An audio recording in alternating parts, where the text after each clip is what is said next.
Welcome to the Strong Enough Podcast, your relationship wellness podcast. I'm your host, Claudia. Today's guest is going to share with us how dealing with the loss of her mother and 2 miscarriages led her to re-examine her childhood and really define grief and start healing. Please help me in welcoming Katie Rössler. Katie, thank you so much for joining me today. I really appreciate your time. I know we are on opposite sides of the world, so how are you doing for you this afternoon? I am good, Claudia. Thank you. Yeah, we have a big ocean between us and a 6-hour difference. So yeah, you're starting your day and I am halfway through, more than halfway through. Well, congratulations on being halfway through with kids and still having a big smile on your face. As I shared with you before we started recording, this is my first child-free moment of the day. So I will probably smile, even though we're going to talk about difficult things the whole time. Love it. Well, I love the positivity because we're definitely going to need it, as you said, through this episode. Before we really jump into it, why don't you tell the audience a little bit about yourself? Yeah. So I am an expat living in Munich, Germany. That is why there's a 6-hour difference. I am married to a German man who he and I have these wonderful 3 girls, 7, 4.5, and 7 months old. She just turned 7 months old. So, and I'm also a couples therapist here in the area, and opened a private practice shortly after we moved here in order to help the English-speaking couples who were struggling with adjustment and transition. And in living here in the time I've been here, I've lost my mom and I've had 2 miscarriages. And so I started working more in grief after that. And it just so happened that 2020 happened at that time frame as well, a couple of years later. And so grief was very present in my life and basically in the world. And therefore, I started to talk more about transformative grief and how it is actually a tool for growth. And it's not always linked to death, because often we don't realize what we're going through. We're being really reactive to people. We're escaping on our phones. We can't connect anymore. And a lot of it is grief. And once we finally start to really face that, we're able to heal it and transform it into something that empowers us to create a podcast or, YouTube channel, and it allows us to really speak to people and help people, or write a book like I have, or start to do stuff in our community, help the next generation. It transforms into this powerful tool, but we have to get there first, and we have to grieve first. So, that's a little bit about myself. A little bit, it's pretty heavy stuff. So. For sure. Yes, you just jumped right in there. I do want to obviously talk about a few of the things that you mentioned, but I want to go even further back a little bit, because I know that at a young age, you experienced, whether we call it grief, trauma, or just difficulty, because you moved around quite a bit as a child. And I know, even when young kids move once, it can be very traumatic, because suddenly all their friends are gone and they have to make new friends and go to a new school.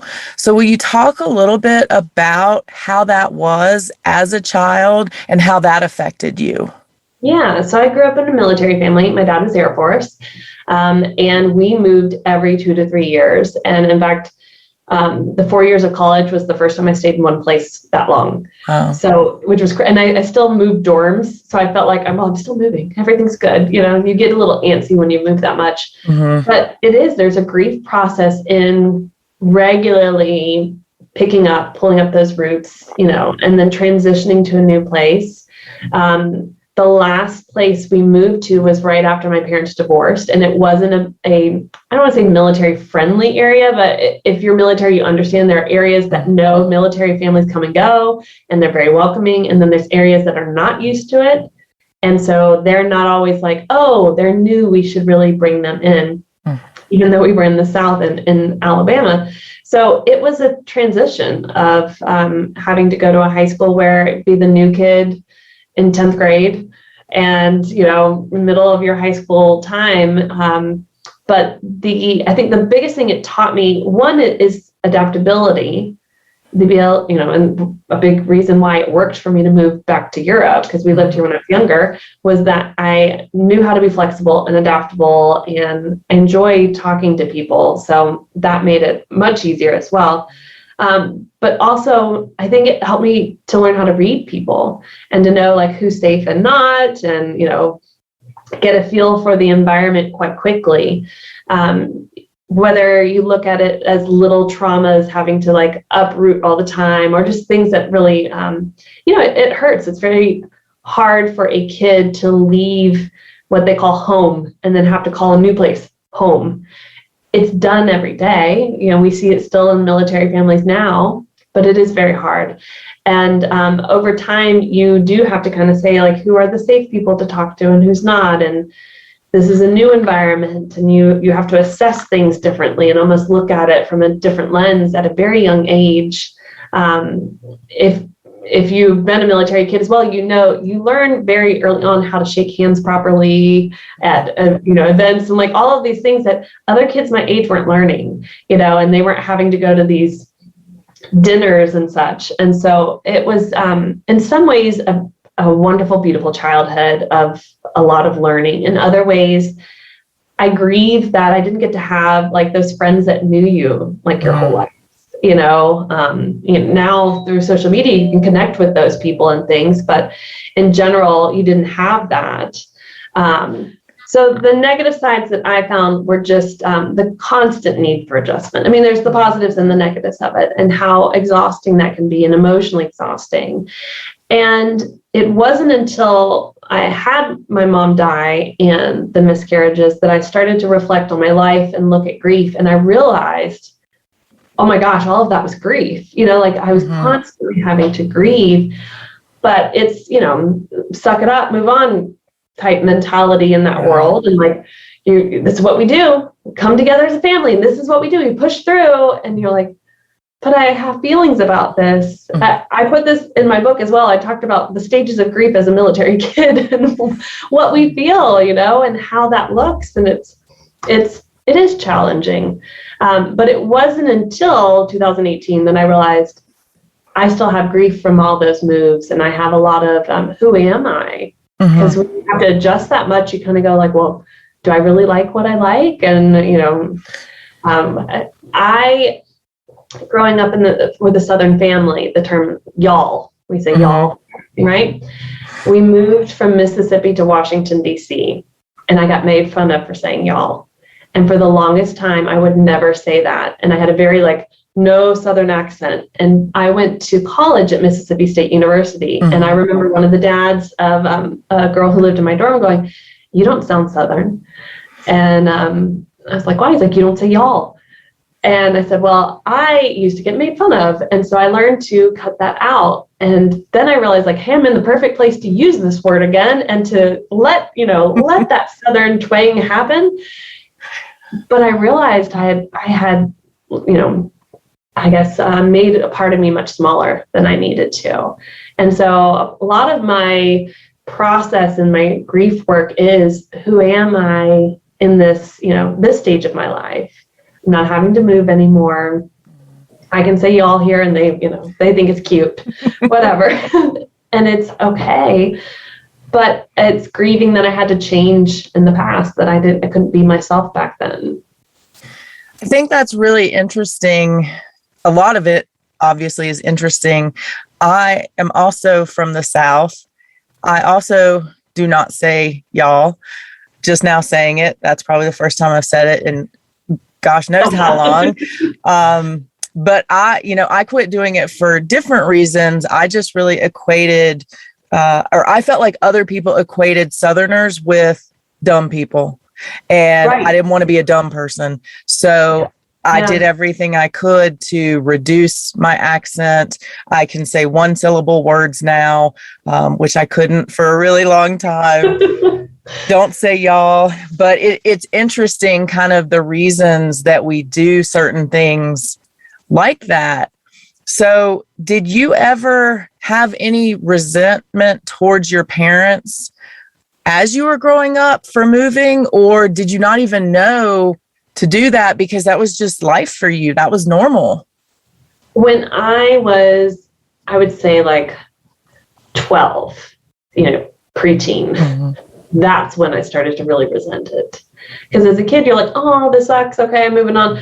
But when you like into the teenage years and like boyfriends and dances were coming and all these, no, we're moving. Sorry, we got to go. And it's like, no. I have a summer planned.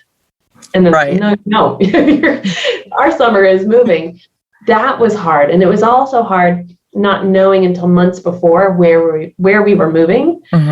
If we could find a house, would we live on base or off base? So I would say it was really the preteen years where I resented, you take it out on your parents because that's who you know. And then later on you get mad at the military, but then like, this is the lifestyle that your parent chose.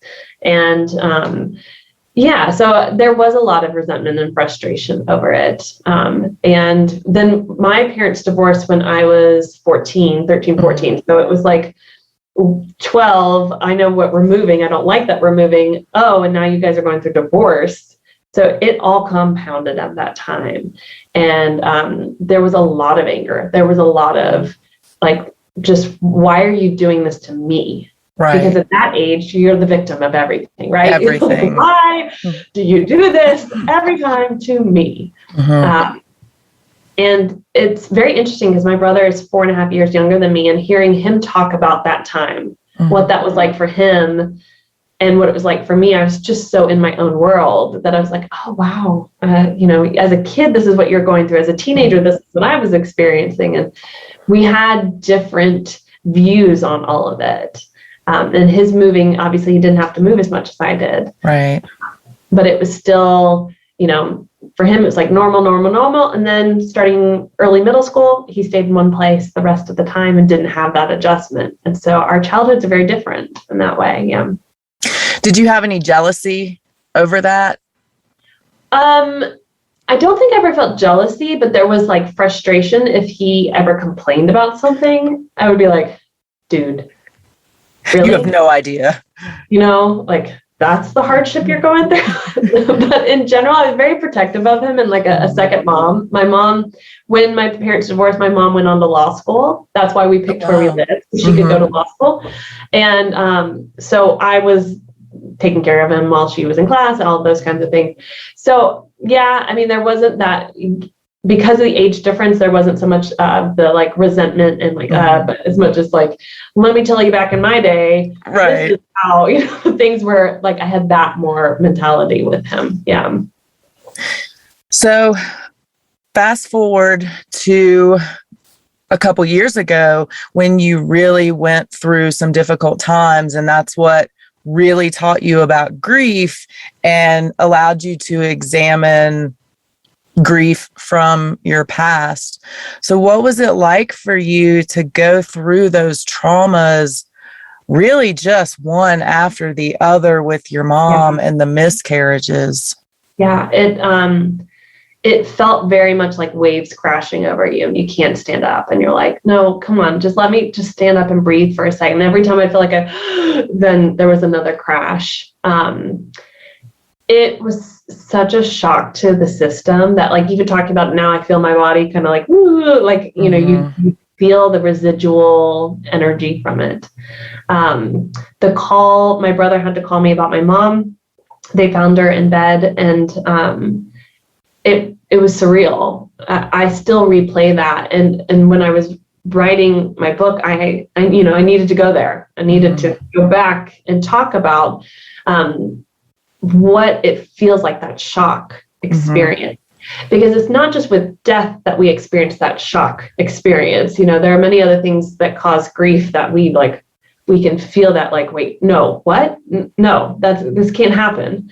But I think the biggest thing that whole experience, like how it hit me, was because I was a mom to 2 little girls at the time, 2 and 4, and seeing their grief process. Now they didn't know about the miscarriages, but they knew about my mom.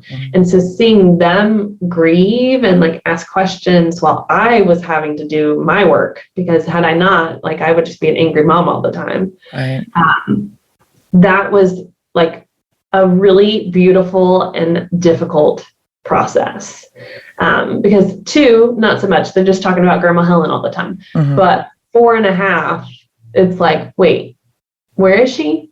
Why can't I, Skype with her? Like, we usually color together. Why? And she's coming at Christmas. Why isn't she coming at Christmas?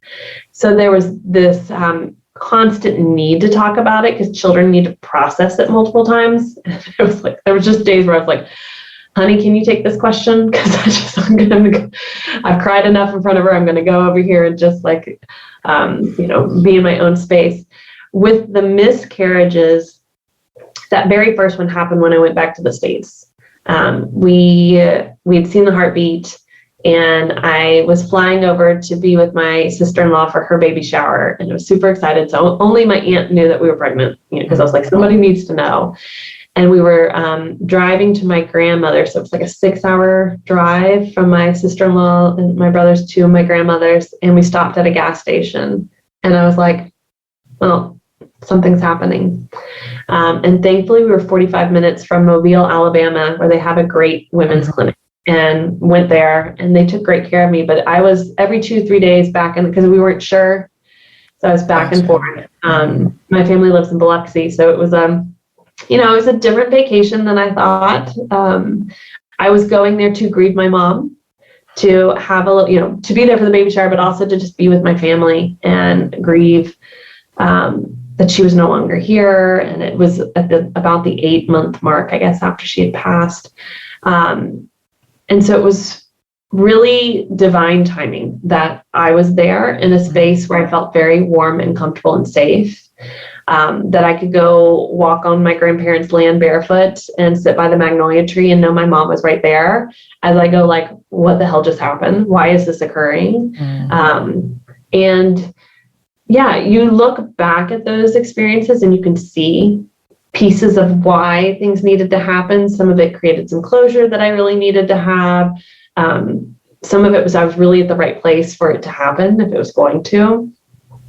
I love my husband and I love my girls, but it would have been really difficult to go through that process and then be mom all day long. And I got to just lay on the couch and mope and just be like, what is this? And my aunt, my grandmother just took care of me. And so it really was the way it was supposed to be. And then the second one happened. So Christmas Day for you guys and Christmas Eve is Christmas Day here. Second one happened on Christmas Day here or Christmas Eve. And I knew a day or two before I started having the cramping really bad and all the other problems that come with it. And I was washing the dishes and I just felt like something has happened. And so my doctor already knew, but it's Christmas Day. And I this is the second one. The first one I had to have a procedure to help everything happen before I got on the airplane. But this one naturally could occur. And I know this can be a trigger for others to hear these stories, but it is healing for me to tell the story. It is healing to just say, like, these things happen. And a lot of the other healing work I had to do was, like planting things and saying, this is a seed for this baby and this is a seed for this baby, and allowing them to, grow and just know that in their own way, they're growing in a different way. And I did a lot of time out in nature, a lot of walks. We live in Bavaria, so go to the mountains and just walk and walk and walk.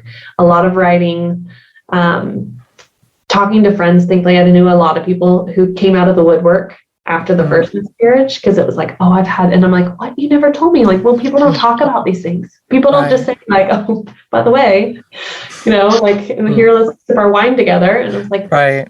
Well, we should, because, it's 1 in 4 pregnancies, not women, pregnancies. So, it's almost at 1 in 3. The doctor had told me that time, because we're able to check so much faster now when we're pregnant, that, it was helpful to have other women come beside me and not fix it or try to, and not tell me, oh, you'll get over it, or, oh, there'll be more babies, because they knew all the things people said, to say, like, you lost your mom and now you had these 2 things happen this year.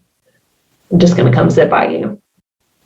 And that was really powerful, Because that, even as a therapist, like, I sit with people all the time, but it's a totally different thing when you as a therapist get to be human fully and have someone else come and sit by you and just be like, I'm here.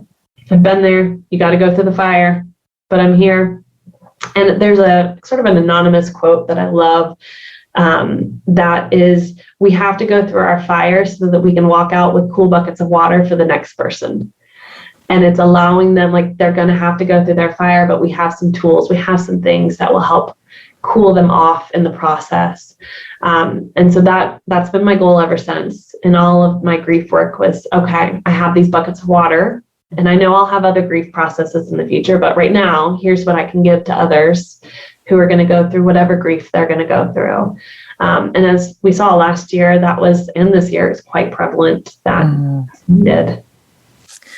You mentioned, having a lot of friends or people come out of the woodwork who had been through a similar experience. And I agree with you. It's a lot like mental health issues or domestic violence. It's one of those things that, it's uncomfortable to talk about.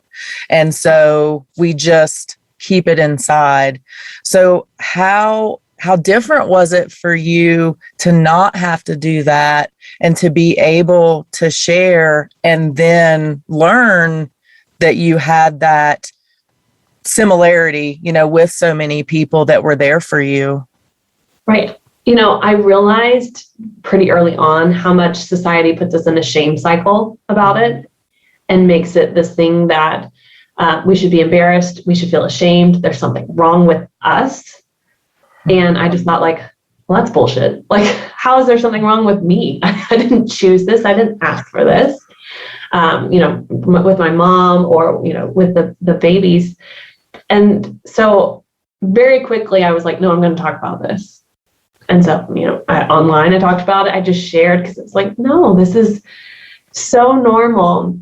And really having the doctor look at me and be like, Katie, literally 1 in 4 pregnancies. So like the chances are so high. You just don't hear about them because people don't talk about it. I was like, that has to change because this is, you can't not have somebody normalize and validate what you're experiencing when you go through things like mental health or domestic violence or trauma, miscarriage, all of these things. You need to hear other people have gone through it. I don't want to say survive sounds like, again, that victim kind of thing, but like experienced it. Right.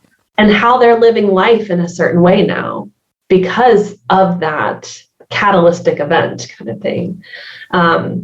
So it was quite freeing for me. It was quite uncomfortable for many people around me. There were people who said like, wow, you really put it out there online. And I'm like, why not? This is the only platform I have right now. If I just talk in my little neighborhood, they don't understand English very well. So what am I supposed to do? This is the way I can share. And there's a lot of people responding. I needed to hear this. I needed to know this. That kind of thing. So I spoke very early on about my mom because so many people already had looked at me as a counselor and like, oh, she lost her mom. How is she going to deal with it? It was like, okay, I'll let you know. It's hard. And this is what I'm experiencing. And I'm angry these days. And I'm, horrible mom these days. And oh, well, like this is grief.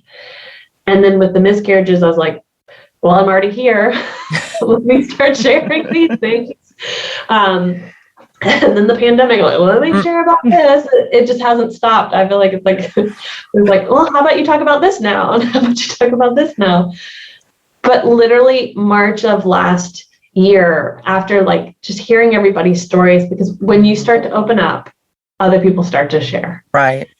And when you start to hear their stories and you start to hear more and more stories, you're like, first, I started collecting people's stories of grief. I was like, I want to know, what meaning did you find in it? Like, where are you going with it in your life that this event happened and it caused you grief? And so I started collecting those stories online.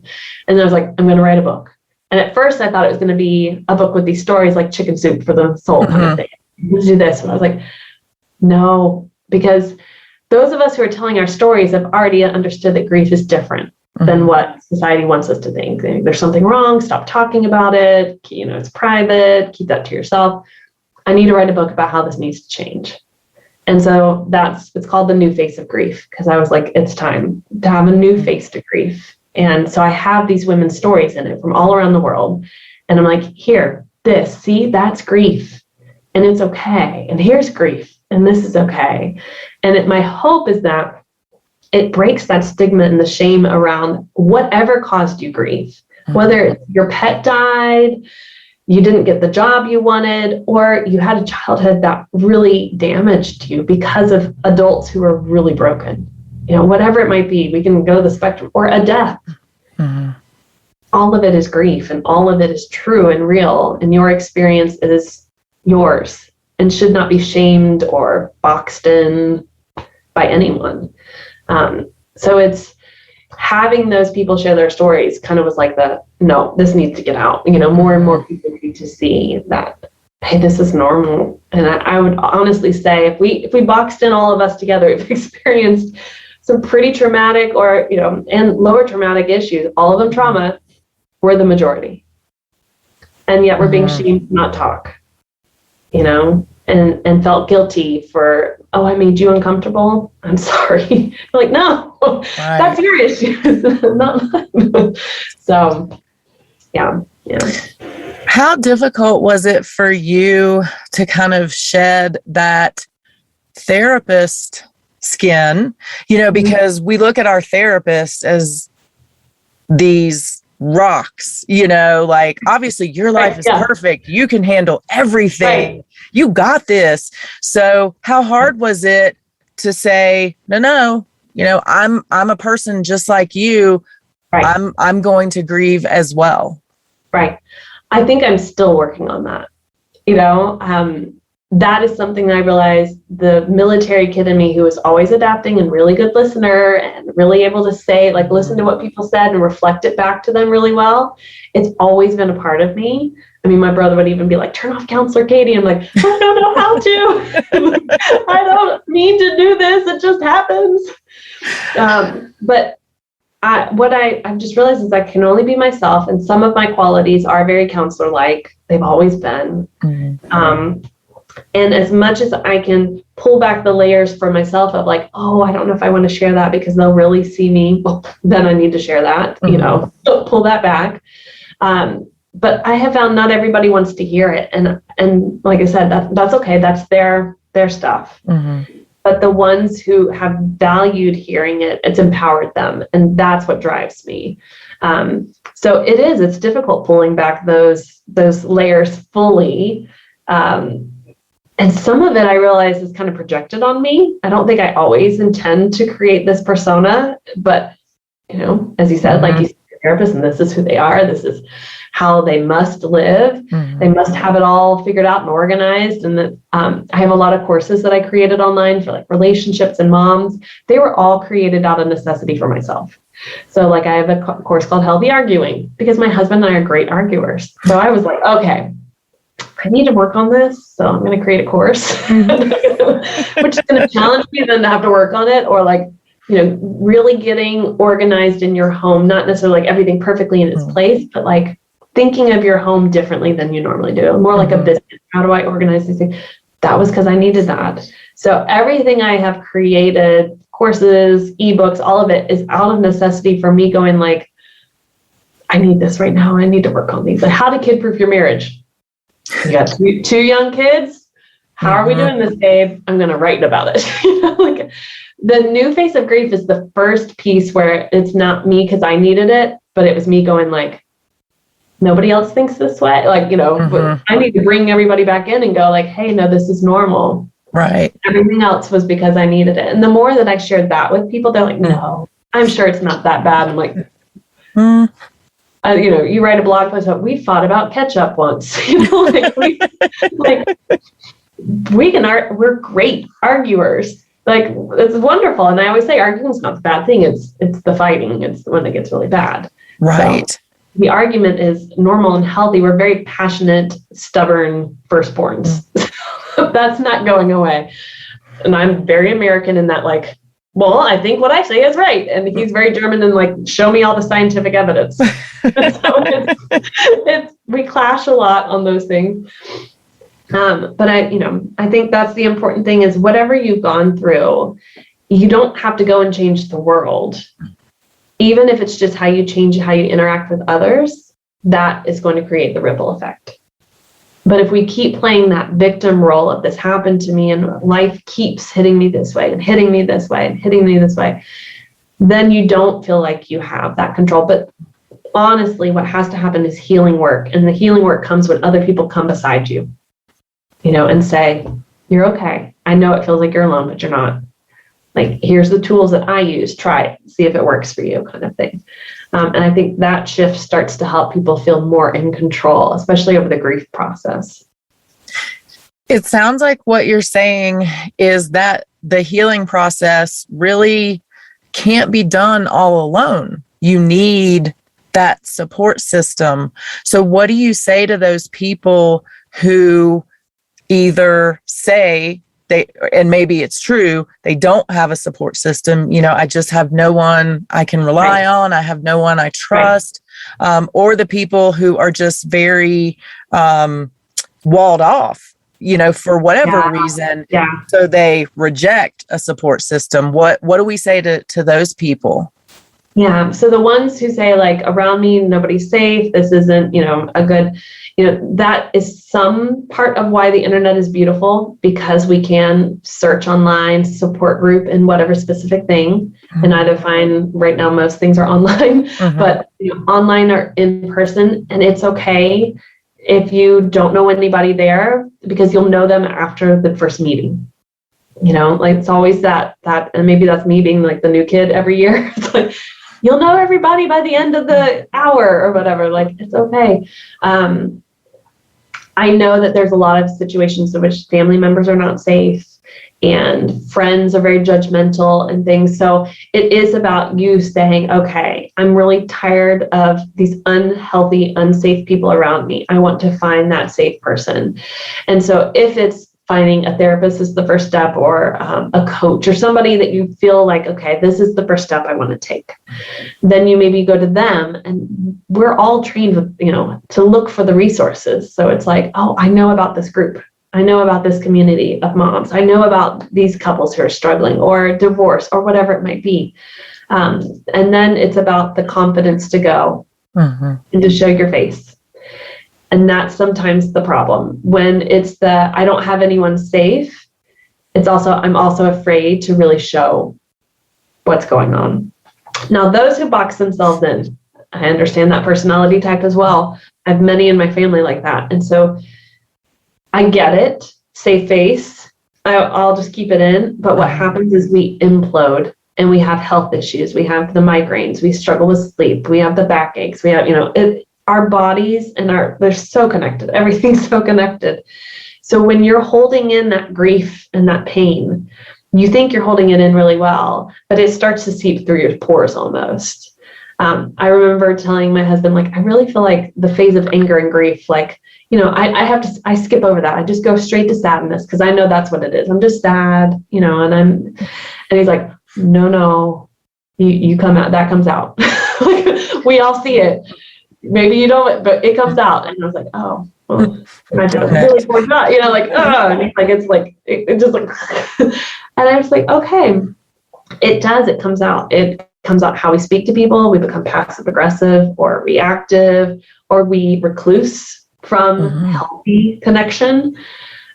So I would say in those situations, if you need to be in an online group that's anonymous or something where you just feel like, hey, I can slowly open up and see people don't reject me or judge me, then I'm open to, starting to tell people in my community or whoever's safe, these things. Grief and the experiences that cause grief can be very private. And so it's not like we need to, my stuff has been like out there on my social media because I know part of why I'm here on earth is to share what I've learned. That's not everybody's, and I get that.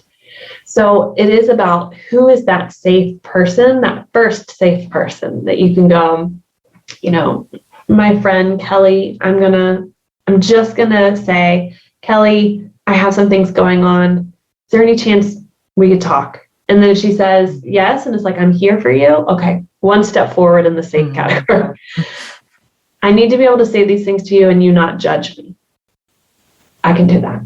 Well, next step, say, if she's like, I don't know, what is it about? Then it's like, maybe not. But, it is about getting outside of our comfort zone. But if there's anything all of us have learned in the last year and a half is how to be comfortable with the uncomfortable. Mm-hmm. So this is, best time, or there's really no other time other than the best time when you are comfortable with the uncomfortable, to just go for it and say, okay, I would like to find safe, healthy people to share what I'm going through and to share how I'm grieving. And maybe it's that you've gone into addiction. Maybe it's you going in the route of like avoidance and escaping and going down paths that hurt you, but you think like, no, everything's good. It feels good in the moment. Mm-hmm. Whatever it might be, recognize that only lasts so long. In the long term, you hurt yourself more. One of the biggest drivers for me is my kids, for needing to do healing work. Because, I want whatever is passed down the line from my great grandmother to my grandmother to my mom to me to not necessarily get passed to them. And that means I have to do the work. I have to do my own counseling. I have to do my own coaching. I have to do my own journaling. I have to feel it, as painful as it is. I have to feel it and sit with it, and then come out of it and figure out what's that next step. One of the best analogies I have for this is a lotus, because it grows in mud. And so you have to have darkness and yuck and gross for this beautiful blossom to come. And so you can't rush that. Like you can't rush that process.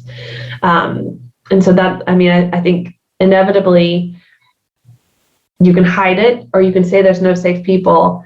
But in today's world, there are plenty of safe people. It's about finding them and being determined enough to stick with it, to find that person. Yeah. I've even reached out to like a podcast host before and been like, this spoke to me. I don't have any, on this particular topic, I don't have anybody to talk to right now. And like been able to just write them. And people are open, especially those of us who are online, like we want to hear your stories. And so that's been really helpful too. So if you hear somebody you really connect with, now if it's like Brene Brown, I'm sorry, she probably won't respond. She's very busy. But some of us in the smaller category where it's like, we have the time to write the email back and go, right, sister, I've been there. I know, I feel that too. Yeah, here's some ideas. And then you have somebody to talk to. And for so many of us, that's why we do what we're doing, in the first place. So we want those people to reach out. We want those people to connect and know that they have somewhere to go. I think one of the biggest things you said that I really appreciate and want people to hear is that the support system may not be staring right back at you, but it's out there. It is out there. And sometimes we just have to make a little bit of extra effort to go look for it. But that's so much easier now, as you said, with the internet and with everything being online and Zoom and, all that. It's much easier to connect. Yeah. I want to talk to you a little bit about grief in general, because you said something earlier that I really want people to hear and to understand better. And that is that grief can be all different types of things. I think sometimes people feel guilty because, oh, well, what I went through, it's not that bad. Your mom died, but I didn't get the job I wanted. Well, I have no right to feel bad about that. So can you talk a little bit about grief and what it really means? Because it's not just about a death or a loss of life. It can be so much more than that. Yeah. I like to define grief that's not related to the death of a person, though this definition would apply as well. When life doesn't go the way we think it should, and we have to learn how to adjust and let go. So that would apply to a death, because it's like, no, you weren't supposed to die. It was too young, or it was not the right time, or, I expected life to be with you for this long. And even if they're older and they die, there's that like, no, I expected more days, more months, more years. Then if it's a job or a divorce or a hot topic right now, which I think is so great, is being spoken about more and more, is like sexual identity, that people are like, their children are coming out and going, hey, I don't think I'm this anymore. I think I'm this. And there's the grief of like, no, my little girl is supposed to be this. This is not it. So all of that comes up. But what happens is, because grief and death are like best buddies in the world, hidden grief or disenfranchised grief gets pushed under the rug, and we all suffer. And truly what happens is we hear the phrases, well, nobody died. Right. Yeah. And then it shames and guilts you back into, put that back in the box, stuff it back in, good luck. The reality is, moving a rite of passage, like becoming a parent, has grief with it. I worked in residence halls for a few years. Going to college has grief with it. Like leaving your parents, no longer having that help, having to do it on your own, that has grief. Going to your first job, sometimes that transition. This sounds so first world, but there was this moment where I was like, I don't have summer vacation anymore. Like, now what? No longer a block of time. What is this? Adulthood? Like, no. That's not the type of grief I'm talking about, but there is that like, oh, I can't go back. That grief. I can't go back. Midlife crisis, quarter life crisis. That's grief. This is not the life I thought I was going to live. Wait, I thought this was supposed to be easier. Why aren't things happening this way? I thought this person would still be in my life at this time. Having to end, family relationships or friendships, or romantic relationships. That's also grief. So it shows up in so many different ways. So just think of it in times in your life where life didn't go the way you expected.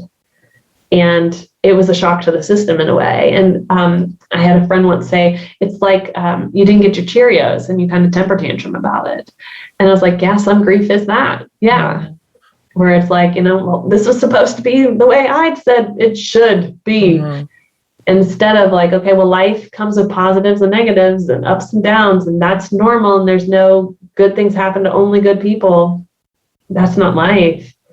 So once we remove those constructs, we start to see that grief is actually happening throughout our life. It's a normal process. This whole grief shaming that's happening. I just finished a blog post today on online grief shaming, because man, people can be harsh about, like, you're still complaining about this. Right. It was just an animal. Like, why is it, like, oh, whatever. And you're just like, okay, that's again, their issues, not yours. But the shaming that occurs around grief is very sad to me, because it continues to make people feel like there's something inherently wrong with them for feeling how they feel. And it's not true. We've given, as I said, we've given a lot of power to the minority of people who maybe experience it. Or what I find is some of us who've experienced trauma, we're not ready to share it or feel it. And so it's easier to, at other people. Because I don't want to feel mine, so stop talking about yours. And it gets, it keeps that cycle going.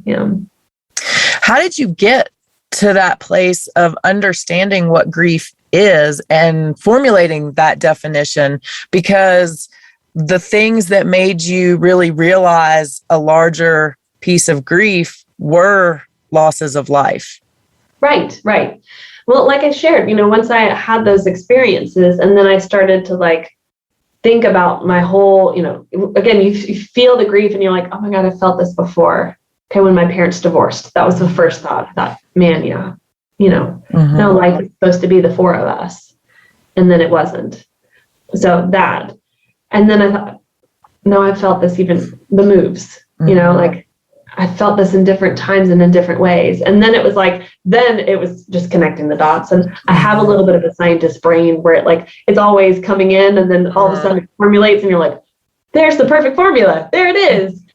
And I thought about what is the key thing in all of those, that life didn't happen as I thought it should, or I expected it to. And as a kid, of course, you're told a family unit looks like this. Right. This is what family is. For the longest time, my mom couldn't call the three of us a family, because she's like, this isn't a family. We're not a family anymore. And it's like, yes, actually. Still a family. Right, still family. But her shoulds impacted her grief process too, and almost made it even worse because it's like I constantly look at what it shouldn't be versus this is how it was supposed to be and this is how it is. So it was just having those hits and then going like, I felt this before, here's where, and this is what I usually have clients do is create their grief timeline. Like where this theme happened. So it helps again to normalize, oh wow, I've actually felt this and I got through it. And because of those things, I did these things. And I always say it's like watching a movie. We, as the watchers, get to see the actor's lifespan and go, oh, that happened because this was supposed to happen. And then they met her and then it worked out and he got married. But when we're in it, we don't get to see fast forward. And we assume it's all bad, it's going to stay bad, and not like, actually, this had to happen. So then the next step occurs, so that this is how movies are created from people's real lives. So I have them do that timeline as a movie kind of thing, where it's your movie. And then if it continued on, looking at this trend, what would you like to see change? Is it, well, I always feel like I'm a victim to it, or I always feel like I caused the thing to happen. I have control over the person dying, or I have control over losing the job or losing the house. And it's like, okay, so let's talk about what that looks like. And we sort of map out, what do you want the future to look like? But that piece normalizes the whole experience of grief. And that definition of our expectations is just purely what it truly is through each thing. That does not negate how bad it is, or what is done to us. But it just shows us, because society says this is what a healthy this looks like. This is what a healthy that looks like. This is what it's supposed to be. And then again, the majority of us don't experience that, and we think something's wrong with us. And then we don't know how to grieve it. So tell me, when it comes to wellness, what do you do to take care of yourself, and what would you recommend as just kind of a baseline item or piece of advice for people to do to keep themselves well? So some things that I really enjoy is being out in nature, whether it be going for walks by a river, or like I said, we're near the mountains, so getting to go for hikes. There's something about all the green and all the colors and hearing the animals that just takes you outside of the buzz of the internet and the busy world, and just reminds you that there's always an ebb and flow, that there's the winter and the spring and the summer and the fall, and all of that is natural and normal. I also love journaling. I will, a lot of the grief work I've done is allowing like the inner child of that age, wherever I was, to just speak her mind and let those words come out. I'm also really big into like the burning rituals of like, write the things you would never tell anybody that you need to get out, and burn it and release it. I think those can be really powerful. But on the day-to-day, I love having some essential oils depending on what I'm going through. I have different teas I use depending on the grief or experience I'm having. Just making sure I hydrate myself, making sure that I'm doing something with my children that makes me laugh, so that I don't go crazy all the time. And reminding myself that I'm just as important as the other figures in my home. Because by doing that, then I do make sure I take care of myself, and I do make sure that my wellness is important. And that the whole self-care is taking care of myself. And so that looks different every day. So I'm very much into like intuition, like today, what is it that would really fill my cup? What does that look like? Is it something I can do with the kids or not? And, how do I navigate those things? But it's largely what inspires me that day. It's like, I want to sit and read a chapter. Okay, kids, I'm going to read a chapter out loud because I want to read this chapter for myself. Of course they get bored and move on, but whatever that might look like. So I really encourage people, when it comes to wellness, you find what works for you. And even if it's something that someone else wants to make you feel guilty for, like, or how do you even have the time to do that? Or that costs so much or whatever. To remember, when other people attack what you're doing, that is true wellness, that's not about you again. That's their own issues. However they can, how they might see self-care, or are they actually even taking care of their own wellness? So. What about relationship advice? So I know you have written courses and blog posts and everything else when you need it. So what would be your top piece of relationship advice? I think the top piece, and I've learned this by being in a bicultural and bilingual in the sense of that English is not my husband's first language, but it's I call it the romantic language. It's how we met and how we speak to each other, is to really be yourself. To, you naturally will like stones shape each other, but remember what's true to you. What are the things you enjoy, and incorporate that into the relationship, and also incorporate times for you to do them on your own. Often we think we've got to do everything with our partner. They need to be everything for us. And that gets really unhealthy fast. So making sure that you are able to communicate, hey, tonight, I know we usually watch whatever show. I'm going to go take a bath and read a book or something. And, can you, if the kids cry, you got them, right? And sometimes there's well, tomorrow night's your night. You do whatever you want tomorrow night. But tonight is one night. So be able to communicate what you need by being yourself in that, and not have to feel like you have to fight to get what you want. And that takes time. It takes both partners being able to say, I respect who you are. I respect what you need. Those conversations are best to happen in calm moments, not in fights. Well, now's the time for us to talk about, no, wait till it's a calm moment, not when you're driving. People do these things on road trips, and I'm like, guys, the worst. You're stuck in the car if you have a problem, And if you argue, we'll get a little into arguing. When we're arguing and our blood pressure and our heart rate goes up to over 100. We have tunnel vision. We don't hear very clearly. Our short-term memory is impacted. So that's not what you said 20 minutes ago. You said this. Sorry, you're both probably wrong. Then we have the whole fight or flight. So we're just adrenaline going. We're not going to have effective conversation. So why are you doing that in the car? The reality is, I'm guilty. It's so easy because we're here. We've got the next 2 hours. Let's talk about this. Hash it all out. Guys, listen to something that we're gonna. But that piece of it, know that you must be yourself, and you must speak your mind and share what you want to in love, not in I'm a reactive teenager. And have those conversations in calm moments. Hey, honey, I realize I'm not really feeling like myself in this relationship, and here's what I need. What about you? Don't always make it about yourself. What do you need? Oh, okay. You want to do this on the weekend, or you want to have the freedom to do this, or you want this much money to spend. Okay, maybe we need to negotiate some of that, but I respect that that's your wishes. I'm not going to blow up at you and attack you because I think it's unreasonable. We are very quick to be reactive with our partners when they don't fall in line right beside us. And actually, it's quite normal because we're two different people. So, yeah. Love it. Well, we have talked about some heavy topics, so we're going to finish up with something a little more fun and a little lighter. As you know, I love tattoos. I have a bunch. I like to collect them. I'm planning my next ones already. Tell me about your favorite tattoo that you have.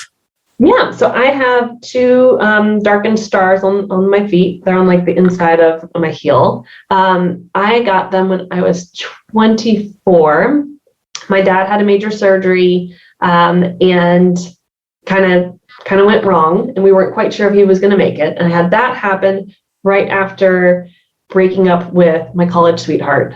And just it was no, we were supposed to be together. This should happen this way. So I had that, and then my dad, and I just felt like this, everything was, my compass was, I didn't feel like myself. And I was in the middle of my master's program as a counselor, and I'm like, life's not supposed to happen to us. This is back in that, no, I'm going to help people through their stuff, not me. this should not be happening. And so I got the stars on my feet so that I could look at the stars with my feet on the ground. So often we get into dreamer mode, like this will be how my life will look, and this everybody will be healthy and happy, and we're looking at the stars and you fall over kind of thing. Versus I can dream and I can also be realistic. I can, see that I want these things for my future, but I also see I have these problems right now in my life that I need to work on to get to that point. So those are my stars. I had them done twice to make them really nice and dark, because that area, like gets kind of grayish over time. It was a very painful experience, as you can imagine. Yes. But with nerves go and stuff. But I wouldn't change it. I love them. They're such a great reminder of that time and how far I've come. That's so cool. I love that story, and I love the meaning that you have. Yeah. Any future tattoo plans? I would love to. Probably not, though. It might be later on, but like after the kids, post-kid, because I feel like might go a little crazy. In a different life, I would have sleeves. Like I live that life in my mind. So It's happening somewhere, I'm sure. Yes. So, but yeah, I have ideas of things I would like in the future, but nothing is stuck long enough. And I always say it needs to stick around long enough for me to go like, okay. Agree. I always wanted the quote, "This too shall pass," but I thought, well, that's also kind of like, it's a great reminder, but it's also a little like, oh, that's on your body the rest of your life. This too shall pass. Right. Yeah, right. Your body will too. So this there are some pass. things where in the moment you're like, yeah, and then you're like, when I'm a grandmother, well, I want to explain that story to so that, I think about those things. So yeah. Very smart of you. Yeah. So tell everyone where they can find your book if they want to check that out, and where they can find you in all of your amazingness. Thank you. Well, so the book will be available on pre-order by the time this comes out, and you can get it. The website is thenewfaceofgrief.com, and it's pre-order on Amazon if you want to find it there. And my hope is it will definitely be ebook form and then also paperback. And my goal the next couple months is to get an audio form, because it'll be released October 5th. And so that is the 3rd anniversary of my mom's death. And it felt like a good legacy piece of her life and how she's impacted me. You can find me on Instagram at katie.rössler, and that's R-O without the 2 dots on the top, but we're SSLER. I'm on Facebook as well, Growing Through Hidden Grief. And you can find me on LinkedIn. Just search Katie Rössler as well. There's not too many of us. Katie, thank you so much for your time today. I really appreciate you sharing your story and really giving more information to everyone about grief and what grief really is, and how that we truly need to normalize these conversations and not feel that shame. I think it is such an important message, and I'm so grateful to you for sharing it today. Thank you. And thanks, Claudia, for what you're doing, because you are creating a voice out of the things you've experienced in life and saying that this is what empowerment looks like. And it's really powerful to watch. Thank you. I so appreciate you, Katie. Yeah, of course. Thank you. I really hope you guys enjoyed my chat with Katie as much as I did. I really appreciate her outlook on normalizing grief and the healing process, and not being ashamed to talk about what we're going through. So remember, until next week, you are strong enough and you are worth it. Thank you for listening to the Strong Enough podcast. You can find us on your favorite podcast platform by searching Strong Enough. And on YouTube, we're available on the Spear Talk channel. Don't forget to follow us on Instagram and Facebook at Strong Enough Pod. If you have suggestions for an upcoming episode or a future guest, please reach out at strongenoughpod@gmail.com. Remember, you are worth it.